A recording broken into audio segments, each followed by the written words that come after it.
सभी को नमस्कार, जय हिंद, सत श्री अकाल। तो ये हमारा ना आज फिजिक्स का सेक्शन है। इससे पहले हम ना काफ़ी पार्ट को अपलोड कर चुका है। जिन्होंने नहीं देखा होगा वो जाकर के प्लेलिस्ट में आप देख लीजिएगा। और सॉरी इसके लिए, क्योंकि ये पार्ट ना थोड़ा सा लेट से आ रहा है, क्योंकि मेरा मेंस का एग्ज़ाम था तो हम मेंस की तैयारी में लगे हुए थे। और अब आपके पास वीडियो रेगुलर आते ही रहेंगे। तो मेरा आज का क्वेश्चन है, वो क्वेश्चन देखते हैं क्या कि 8 एटमॉस्फेयर बराबर क्या होता है। सबसे पहले हम एटमॉस्फेयर की बात समझ लेते हैं कि एटमॉस्फेयर होता क्या है। जैसे में अब सभी को पता है कि ये हमारा ये पृथ्वी है, ठीक है। जब ये हमारा पृथ्वी है तो ये पृथ्वी के ऊपर हमारा जो वायुमंडल है, वायुमंडल में 5 गो परत है। वो परत कौन-कौन है, जैसे में देखिएगा यहाँ सबसे नीचे में कौन सा मंडल है, क्षोभ मंडल है, फिर उसके बाद समताप मंडल है, फिर उसके बाद मध्य मंडल है, फिर उसके बाद आयन मंडल है और फिर उसके बाद बहिर्मंडल है। ये सभी परतों पर हम रह कहाँ रहे हैं, यहाँ पे रह रहे हैं। और ये सभी परतों का हम पे ना दबाव होता है। ये जो 5 गो आप परत देख रहे हैं, ये सभी परतों का हम पे क्या है, ये दबाव है। ये जितना परत आप देख रहे हैं ना, ये सभी परत का हम पे क्या है, दबाव है। जैसे में आदमी तो कोई यहीं पे है, वह हम लोग जो रह रहे हैं यहीं पे रह रहे हैं। तो इसका जो दबाव पड़ता है हम पे पड़ रहा है, कितना दबाव पड़ता है, यही चीज को पूछा गया है। क्वेश्चन तो समझ में आ गया। तो यही बताना है कि दबाव कितना पड़ता है, तो हम बताते चलते हैं कि दबाव कितना पड़ता है। सो देखिएगा, तो ये जो दबाव होता है ना, है एक एटमॉस्फेयर का दबाव जो होता है तो 1.01 इंटू 10⁵ पास्कल। अच्छा, अब कई लोगों को ये समझ में नहीं आएगा कि ये पास्कल क्या होता है। तो ये पास्कल ना, ये यूनिट है। जैसे में अगर हमने आपसे कहा कि अगर आप किराना दुकान में जाते हैं और किराना दुकान में जाने के बाद आप कहते हैं कि ना हमें 5 kg दीजिए, तो वो समझ नहीं पाएगा कि 5 kg क्या, सॉरी 5 kg दीजिए, तब तो वो समझ जाएगा कि हाँ इसे 5 kg देना है। फिर उसके बाद आप दाल मांग रहे हैं या चावल मांग रहे हैं या कुछ भी मांग रहे हैं। अगर आप जाते हैं और सिर्फ ये कहते हैं कि हमें 5 चाहिए, तो 5 क्या चाहिए, आप यूनिट लगाइएगा ना कि 5 kg, 5 ग्राम, 5 मिलीलीटर। तो यही जो है ना, इसका ये दाब का क्या है, ये मात्रक है, पास्कल। ठीक है, यहाँ तक तो समझ में आ गया। तो मेरा आंसर कौन सा हो जाएगा, मेरा आंसर हो जाएगा ऑप्शन नंबर ए हो जाएगा। ठीक है, समझ में तो आ गया ना। आंसर कौन सा हो जाएगा, आंसर ऑप्शन नंबर ए हो जाएगा। ठीक है, तो चलते हैं अगले क्वेश्चन पे। अगला क्वेश्चन मेरा क्या कर रहा है सो देखते हैं। ठीक है, चलिए।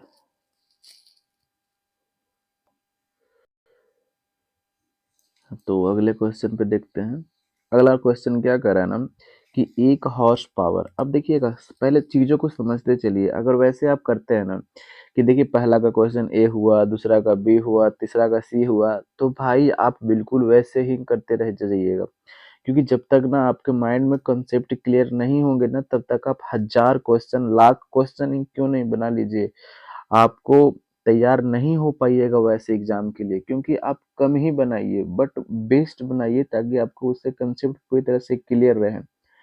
आप यकीन मानिए, जब आप ऐसे कीजिएगा ना तो आपको कई लोगों से आप काफी आगे पहुंच जाइएगा। ठीक है, सबसे पहले आप समझ जाते हैं कि हॉर्स पावर क्या है। ठीक है, तो ये हॉर्स पावर भी एक क्या है, यूनिट है। जैसे में हमने वीडियो को देखते आ रहा है तो आपको आपको ज्यादा ही समझ में आएगा। हमने बताया था कि ये पावर यानी P बराबर क्या होता है, W/T होता है। ठीक है, फॉर्मूला मैंने बताया था। इसका मात्रक क्या हो गया, जूल प्रति सेकंड। ठीक है, जूल प्रति सेकंड। एक हमने बताया था वाट, फिर एक ठो बताया था किलोवाट, और फिर एक ठो बताया था हॉर्स पावर।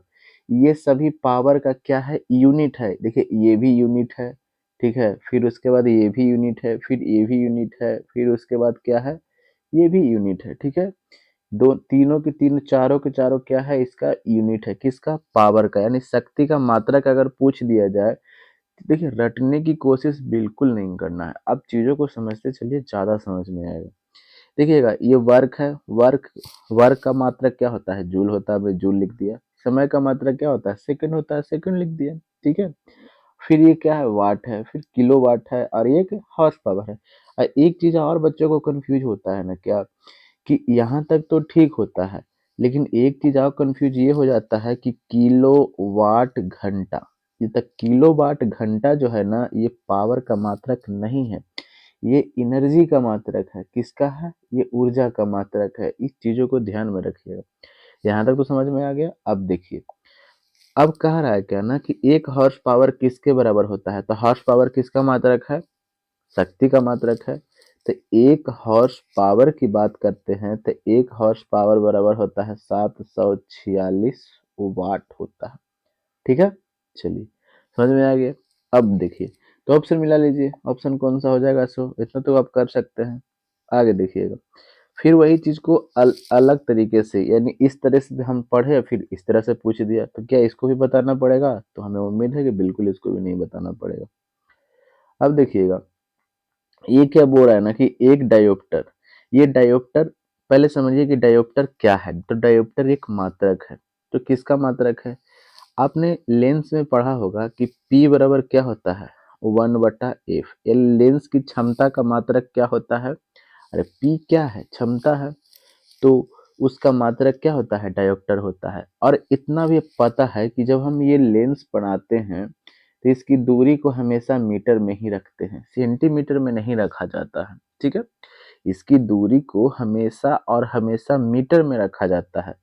तो अब देखिए, P बराबर क्या होता है? 1/f, यानी फोकस दूरी है। तो फोकस दूरी को किस में रख मापिएगा? मीटर में ही मापिएगा। तो वन का तो ये तो क्या है? कांस्टेंट है वन, इसका तो कोई यूनिट नहीं होगा। अब देखिए, ये फोकस दूरी है, यानी किस में मापिएगा? फोकस दूरी को मीटर में मापिएगा ना। फोकस दूरी को मीटर में मापिएगा ना, तो हाँ बिल्कुल मापेंगे। तो इसको मीटर में हम ले लेते हैं, मीटर में ले लिया। अब ये मीटर ऊपर में जाएगा तब क्या हो जाएगा?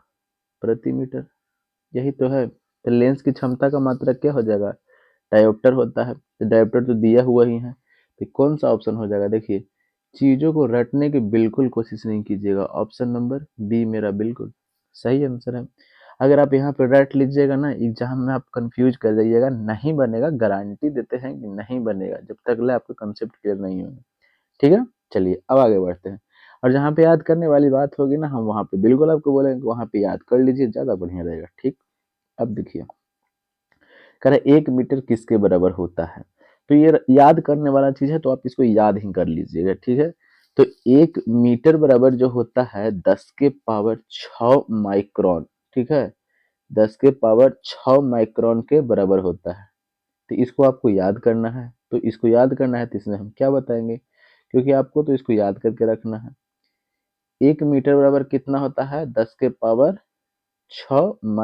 होता है। ठीक है, अब ये चार्ट दिया गया है, ये चार्ट को हमने क्या बताया? अगर वैसे ही करने लगे कि देख करके पढ़ दिए, तो फिर देख करके तो आप खुद भी पढ़ सकते हैं। तो देख करके आप खुद भी पढ़ लीजिएगा।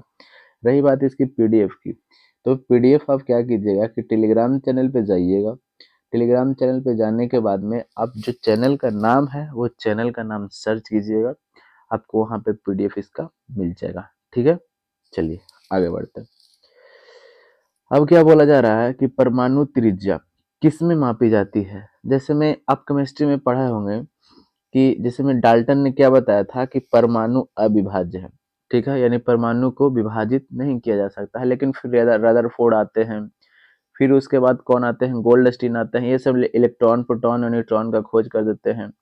तब इसमें क्या हो गया कि परमाणु भी क्या होते हैं? विभाज्य होते हैं, क्योंकि परमाणु के अंदर ही इलेक्ट्रॉन, प्रोटॉन और न्यूट्रॉन पाए जाते हैं। तब वो कहा जाता है कि इसकी मापी जाती है किस में थे? यानी सबसे छोटी इकाई में ही मापी जाएगी, क्योंकि सबसे छोटा, क्योंकि क्योंकि देखिए ना, सबसे छोटा है यहाँ पे, उसके अंदर होता है इलेक्ट्रॉन, प्रोटॉन, न्यूट्रॉन। यानी नगण्य आंख से तो हम देख नहीं सकते हैं, बिल्कुल नहीं देख सकते हैं। तो उसके मापने के लिए एक स्केल है, नैनोमीटर का ही उपयोग किया जाता है। किसका? नैनोमीटर। ये सबसे छोटा स्केल है। ठीक है, यहाँ तक तो कोई दिक्कत नहीं है। तो इसको याद करने वाली चीज है, तो आप इसे याद करके देखिएगा।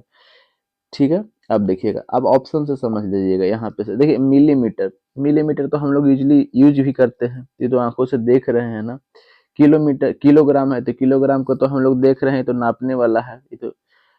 अच्छा, सेंटीमीटर, सेंटीमीटर को तो हम लोग इजिली उपयोग कर ही रहे हैं। और आंसर कौन सा हो जाएगा? Answer option number D. अगर अगर आप चीजें कंसेप्ट क्लियर रहेंगे ना, तब ऑप्शन से छट के भी आगे बढ़ सकते हैं। ठीक है, अब देखिएगा, क्वेश्चन नंबर 95 क्या बोल रहा है कि प्रतिदीप्त की माप निम्न में से किसका उपयोग करके की जाती है? यानी इसका यूनिट के बारे में पूछा जा रहा है। तो देखिए इसके यूनिट के बारे में पूछा जा रहा है तो इसको सिर्फ याद करने की बात है, यानी प्रतिदीप्त का मात्रक क्या होता है। तो इसकी मात्रक की बात करते हैं तो इसका मात्रक होता है लक्स मीटर। ये सिर्फ और सिर्फ याद करने वाला चीज है। हम यहाँ पे बोलेंगे आपको कि सिर्फ इसको याद कर लीजिए, क्योंकि याद करने वाला चीज है, इसमें समझाने वाला क्या कोई चीज नहीं है। ठीक है, तो इसका मात्रक क्या होता है। लेकिन जब ये सब क्वेश्चन पूछे जाते हैं ना तो बच्चे से नहीं बन पाते हैं, क्योंकि प्रतिदीप्त का मात्रक उसे पता नहीं होता है। इल्यूमिनेशन का क्या मात्रक हो गया, तो हो गया लक्स मीटर। आगे बढ़ते हैं, आगे देखिएगा क्वेश्चन नंबर 96 देखिएगा। हाँ ये चीज ना इसको बनाने वाला है और समझने वाला है, तो चीजों को समझिएगा। देखिए क्या बोला जा रहा है ना कि 1 किलोवाट घंटा बराबर क्या होता है। ठीक है, देखिएगा हमने लिया एक, ठीक है, किलोवाट घंटा। ठीक है, अब देखिएगा 1 किलोवाट बराबर कितना होता है, 1000 वाट। हमने पढ़ा है ना, कम से कम इतना भी तो पता होगा। 1 किलोवाट बराबर 1000 वाट। अगर नहीं बट पता है तो देख लीजिए। 1 किलोवाट बराबर कितना होता है, 1000 वाट। ठीक है, अब ये घंटा को कितना लिख सकते हैं, 60 लिख सकते हैं। ये घंटा हो गया। और घंटा को किसमें बदल देते हैं, मिनट में बदल दिया, हो गया। अब देखिए तो 6 छक 36 हो गया। और 10 आओ, और 10 की पावर 5 कर दीजिएगा तो हाँ बिल्कुल कर देंगे। अब हमें ऑप्शन मिलाना है, तो देखिएगा 36 गुना 10 के पावर 5 क्या ही मिल रहा है। एक बार फिर से देख लीजिए कि 36 गुने 10 के पावर 5 कहीं मिल रहा है, तो नहीं मिल रहा है। तो इसे करने के लिए अगर हम यहाँ पे एक पॉइंट बढ़ाते हैं, यहाँ पे कहाँ पे, अगर यहाँ पे एक पॉइंट देते हैं यहाँ पे, तो इसके पे भी क्या हो जाएगा, एक पावर बढ़ जाएगा। ठीक है, क्योंकि ये मैथमेटिक्स है, सोल्व करने वाला चीज है। तो आप सोल्व करके देख लीजिए। देखिएगा 36/10 कीजिएगा, गुने 10 के पावर कितना हो जाएगा, 10 के पावर 6 हो जाएगा। अब देखिएगा ये ऊपर जाएगा, ठीक है, ये ऊपर जाएगा तब प्लस में है पावर, तो ऊपर जाएगा तो क्या हो जाएगा, माइनस में हो जाएगा। तो फिर तो उतना ही आ गया ना, 36 गुने 10 के पावर 5। तो कहाँ कुछ घाटा हुआ, बात तो वही चीज हमने लिखा, लिखा कि नहीं लिखा। तो मेरा आंसर कौन सा हो जाएगा, आंसर हो गया ऑप्शन नंबर 3.6 गुने 10 के पावर कितना हो जाएगा, 6 हो जाएगा। ठीक है, कितना हो जाएगा, 3.6 गुना 10 के पावर 6 जूल हो जाएगा। आगे बढ़ते हैं, अगले क्वेश्चन पे चलते हैं। ठीक है, अब देखिएगा 1 किलोवाट घंटा ऊर्जा। तो अभी हमने पढ़ा इस, फिर देखिएगा, क्योंकि जब आपको कंसेप्ट क्लियर रहेंगे ना तब क्वेश्चन किसी भी तरह से पूछे हम बना करके ही आ जाएंगे। ठीक है, 1 किलोवाट घंटा, तो अभी हमने देखा 1 किलोवाट बराबर 1000 वाट। घंटा को 60 से फिर मिनट में बदलने के लिए 60 से, तो 6 छक 36, के गो सुनना है, 3 गो यहाँ और 1 गो 2 गो यहाँ, यानी 5 गो। गिन लीजिए, 2 2 4 एक ठो 5। अब देखिएगा तो कि 5 गो जीरो कहाँ है, 36 पर। ऑप्शन ए में देखिए तो 36 पर 4 जीरो है तो खत्म हो गया, 36 पर 3 जीरो है तो खत्म हो गया, ये तो ऐसे खत्म हो गया। ऑप्शन नंबर डी हो गया मेरा आंसर। ठीक है, तो उम्मीद है कि आपको समझ में पूरी तरह से आया होगा, और वीडियो आपको अच्छा लगा होगा तो लाइक एंड सब्सक्राइब जरूर कीजिएगा, दोस्तों के पास शेयर कीजिएगा। क्योंकि भाई जब तक आप सपोर्ट नहीं दिखाइएगा तब हम कैसे हम आपको बताएंगे। और अच्छा लगा होगा तो भी ठीक, अगर अच्छा नहीं लगा होगा तो डिसलाइक करके बताइएगा कि क्या सुधार करना है हमें, हम उस पर ज़रूर अमल करेंगे। तो मिलते हैं, तब तक के लिए पढ़िए, खुश रहिए, और हाँ अपनों का ख्याल रखिए। जय हिंद, जय भारत।